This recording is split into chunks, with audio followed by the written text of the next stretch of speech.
यदि हमारे पास स्वास्थ्य है, हमारे पास शरीर है, तो सब कुछ है। पहले से कहते थे if money loss everything loss. यदि हमारा पास पैसा जो है वो सब निकल गया, सब खर्च हो गया, तो कुछ नहीं बचा। लेकिन आज उल्टा हो गया है। आपने देखा होगा 2 साल पहले पूरी दुनिया में कई लाख व्यक्ति कोरोना वायरस की वजह से मर गए। स्वास्थ्य नहीं है तो सारा धन, सारी संपत्ति, सारी बिल्डिंग, सारी प्रॉपर्टी रखी की रखी रहे।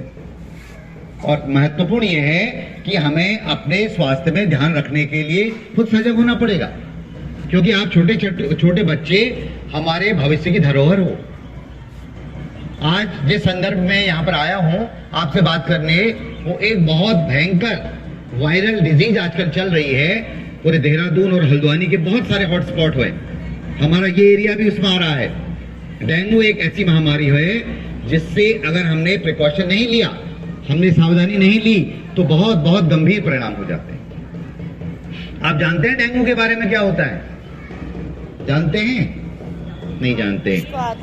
जानते हैं, थोड़ा बहुत जानते हैं। हाँ जानते हैं, आपको बता रखा होगा। मैं समझता हूँ कि आपके मैडम्स ने, प्रिंसिपल मैम ने सब बता रखा होगा आपको। देखिए, मैंने पहले नजर में देखा कि यहाँ 100% बच्चे फुल स्लीप शर्ट में आए हैं। पहला बचाव, एक प्रकार का बहुत खतरनाक मच्छर है, फीमेल मॉस्किटो है, जिसको एडीज एडिप्टिस कहते हैं, जो हमको सूर्योदय से 1 घंटे बाद और सूर्यास्त से 2 घंटे पहले, यानी ये मान के चलिए 7 से 8 बजे के बीच में, और शाम को 4 से 6 बजे के बीच में, लगभग ये माना गया है, जो साइंटिस्ट ने खोज की है, इस बीच में हमको काटता है। और कहां पर काटता है? लोअर लिम्स में, आपके घुटनों से नीचे ही अटैक करता है, क्योंकि ये ज्यादा फ्लाई नहीं कर सकता है, ऊपर नहीं उड़ सकता है।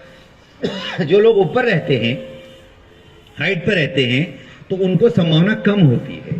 पहली बात आपको बताऊं, इसकी पहचान भी आपको बताऊं, ये एक सामान्य मच्छर है, लेकिन अगर हम ध्यान से देखें तो इसके लिम्स में, इसके पांव में हल्के हल्के व्हाइट से पेंट से, कलर से होते हैं। बड़ा ऐसा लगता है, सुंदर सा लगता है, ऐसा लगता है किसी ने ड्राइंग किया है। इसके वक्स में, यानी वेंट्रल साइड में भी ऐसे चकत्ते से व्हाइट से होते हैं, और एक नजर में समझ में आ जाता है, और हल्के से उड़ता है। अन्य मच्छर बड़ी तेजी से उड़ते हैं। आपको यह भी बताऊं कि मलेरिया या चिकनगुनिया या डेंगू तब होता है जब किसी इन्फेक्टेड, किसी, मैं माना मैं डेंगू का बीमार हूं, मेरे को मच्छर ने काट के इस बिटिया को काट दिया है, किसी को काट दिया, तभी वो इन्फेक्शन होता है। सामान्य रूप से मच्छर हमको काटते रहते हैं दिन भर, आप महसूस करते हैं इस बात को। अगर ऐसा होता तो सारे के सारे अस्पताल भर जाते हैं, आप सब बीमार पड़ जाते हैं। अब ध्यान रखने की बात यह है कि इसमें सबसे पहले हम आपके बीच में इसलिए आए हैं कि इसको बचाव करने के लिए सबसे महत्वपूर्ण है, ये हमारी सेल्फ मेड डिजीज है। हम इसको खुद पैदा करते हैं। हम घरों में रुके हुए पानी को यदि नहीं फेंकेंगे, यदि हमारे गमले, यदि हमारा कूलर, यदि हमारे टायर, यदि हमारे सुरई, यदि हमारे बर्तनों में ढेर सारा पानी रुका है कई दिनों से, तो इस मच्छर के लार्वा को पनपने के लिए बहुत अच्छी जगह मिल जाती है। आप सबसे पहले, जैसे आपने विद्यालय को साफ सुथरा किया है, मैं भी विश्वास करता हूं कि घर में भी जहां पानी जमा हो जाता है, नाला है, नाली है, ऐसे कोई टूटे फूटे बर्तन हैं, पुराने कूलर हैं, फ्रिज हैं, उनमें पानी हटाएं, पूरी तरह से हटा दें, बिल्कुल पानी वहां जमा न रखें। ये पहला इसका घर मर जाएगा। अगर घर ही नहीं मिलेगा तो कहां पर उसके लार्वा जन्मेंगे, कहां पर पनपेंगे? समझ आ रही पहली बात।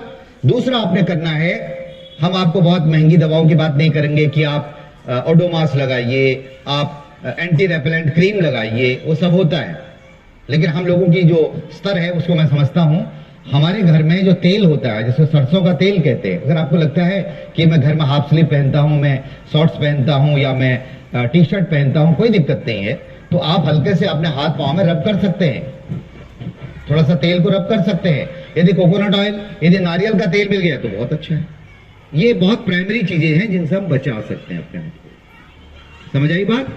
अगर इन केस बहुत सारे सावधानी लेने के बावजूद भी हमको ये हो गया, होता है, आप देख सकते हैं प्रतिदिन पूरा बेस हॉस्पिटल और सुशीला हॉस्पिटल में जगह नहीं हो रही है, सारे प्राइवेट हॉस्पिटल में जा रहे हैं, और प्राइवेट हॉस्पिटल बहुत महंगे होते हैं। तो यदि आपको लगता है कि हमें हो रहा है, तो इसके जो सामान्य साधारण लक्षण होते हैं बच्चों, वो बहुत तेज, बहुत तीव्र बुखार होता है, अचानक से आपको बुखार आ जाता है। आज अगर मच्छर ने 19 तारीख को किसी को काटा है, तो 20 तारीख या समटाइम 21 तारीख की सुबह से उसके बॉडी के अंदर वो जर्म्स पैदा होने लग जाते हैं, और 103, 104, 105 फ़ारेनहाइट तक बुखार जा सकता है। और ऐसी स्थिति में निश्चित रूप से आपका सर बहुत तेज दर्द करेगा, आपके मसल्स क्रैम्प हो जाएंगे, कमर में दर्द हो जाएगा, और धीरे धीरे अगर आपने परवाह नहीं करी तो आपको वोमिटिंग हो सकती है। वोमिटिंग के अलावा आपको और ज्यादा खराब अगर स्टेज हो सकती है तो ब्लीडिंग भी हो सकती है, लेकिन ऐसी स्टेज नहीं आएगी। ब्लीडिंग का मत समझते हो, नाक से भी खून निकल सकता है, मुंह से भी खून निकल सकता है, खांसी बहुत सीवियर हो जाती है, लेकिन ये स्टेज अल्टीमेट स्टेज होती है जो बहुत क्रिटिकल होती है। ऐसी स्टेज में कोई नहीं पहुंच सकता, इसलिए नहीं पहुंचना है। जैसे ही आपको लगता है कि आपको ये सब हो रहा है तो आप सबसे पहले रेस्ट करें। किसी तरह से स्कूल नहीं आना है, कहीं खेलने नहीं जाना है, कहीं दोस्तों के साथ नहीं जाना है, कंप्लीट रेस्ट करना है। और तुरंत एक नंबर भी मैं बता के जा रहा हूं आपको, जो 24 घंटे खुला रहता है। आपके मम्मी पापा, आपके पड़ोसी कोई फोन कर सकते हैं वहां पर, और तुरंत वो टीम आपके घर आएगी, आपको चेक करेगी, जरूरत होगी तो आपको उठा के ले जाएगी या दवाई देगी, जो भी जैसे भी स्थिति होगी। यदि ऐसा होता है, ये सबके साथ हो सकता है, आपके मम्मी पापा के साथ होता है, पड़ोस में हो सकता है। ऐसी स्टेज में आपको करना क्या है, देखिए, इसकी कोई दवा नहीं है, ये भी मैं आपको बताऊं। इसकी दवा है पानी। ज्यादा से ज्यादा फ्लूइड पिएंगे। अगर आप अफोर्ड कर सकते हैं तो नारियल पानी पी सकते हैं, ORS का पानी पी सकते हैं, ग्लूकोज का पानी पी सकते हैं, कुछ किस तरह के जो जूसेज आ सकते हैं वो पी सकते हैं। ये सब छोड़ दें। अगर हम नहीं भी पी सकते हैं तो हम सिंपल पानी को बॉईल करके, थोड़ा सा माइल्ड करके, हल्का गुनगुना, उसको ज्यादा से ज्यादा पिए। समझ में आ रही बात आपको? और रेस्ट बहुत इंपॉर्टेंट है, क्योंकि होता क्या है, आपको थोड़ा सा और इसके बारे में वैज्ञानिक तथ्य बताऊं। हमारे बॉडी में एक सिस्टम होता है, जैसे इस विद्यालय के पास एक सिस्टम है, बिल्डिंग्स हैं। कितना भी आंधी तूफान धूप आ जाए, हम बिल्डिंग के अंदर पढ़ रहे हैं तो पढ़ रहे हैं, कोई दिक्कत नहीं है।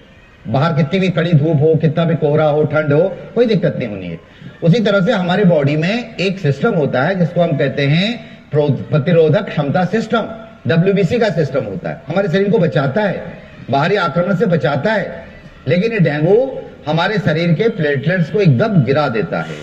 1.5 लाख से करीब 4-4.5 लाख हम सबके शरीर में होते हैं, और ये जब काटता है तो पता चला 1.5 लाख से 1 आ गए, अस्पताल जाते जाते 40 आ गए, और जब तक नर्स और डॉक्टर आते हैं तो पता चला 20 आ गए, और मरीज बहुत बेचैन हो गए, बहुत तेजी से गिरते हैं।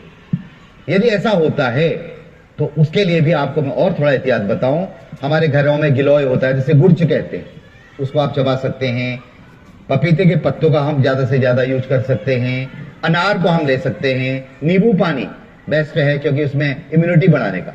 जब जिन दिनों कोरोना हुआ था बच्चों, उन दिनों आपको पता है कि बहुत ज्यादा मात्रा में विटामिन C, नींबू पानी हमको डॉक्टर सजेस्ट करते थे कि आप पीते रहें। तो ये इम्यूनिटी बढ़ाने के बहुत साधन है। इसके अलावा आप तो बच्चे हैं सब, एक्सरसाइज करने से भी इम्यूनिटी बढ़ती है। तेज तेज चलना है, कुछ एक्सरसाइज करनी है, जॉगिंग करनी है, जंप्स करनी है, उससे बॉडी के अंदर जो खराबी है वो बाहर निकल जाती है।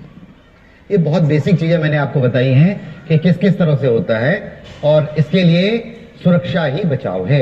जब आप सुरक्षा करेंगे, जब आपको लगेगा कि हाँ, मॉर्निंग में हमको थोड़ा सजग रहना है और इवनिंग के टाइम में हमें सजग रहना है, और आप अगर थोड़ा सा वो अपने नगर निगम के जो आपके पार्षद हैं उनसे भी कह सकते हैं कि सर हमारे वहाँ नाली बह रही है, वहाँ फॉगिंग कराइए, वहाँ गैमेक्सिन डलवाइए, DDT डलवाइए। ये भी, अभी तो आप बच्चे हैं लेकिन कह सकते हैं।